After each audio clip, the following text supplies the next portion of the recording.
এই যে কথাটা কইছে আপনারাও রাজি হইয়া গেলেন গা, তইলে বালারা কো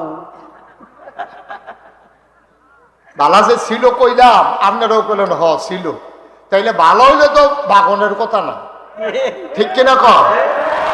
আমার এত কষ্ট লাগে যে 350 সংসদ সদস্য নির্বাচিত মনোনীত, একটা লোক বর্তমান অথবা সাবেক একজনও থাহন নাই, তাইলে বোঝা গেল কুসকুস কালা হয়।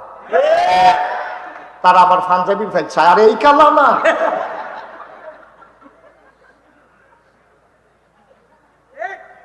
এইরকম গোটা পৃথিবীতে কোনো ইতিহাস আছে কিনা আমি জানি না কোথাও এই ইতিহাস আছে কিনা। আমি যতটুকু লেখাপড়া করেছি আমার জানা মতো শ্রীলঙ্কা এরকম একটা ঘটনা ঘটছে, কিন্তু সব চলে গেছে এমন হয় না। একটা পরিবার, রাজাপাকসের যে পরিবার, ওরা চলে গেছে কিন্তু সবাই যায় না। কিন্তু বাংলাদেশে কেন এমনটা হইল?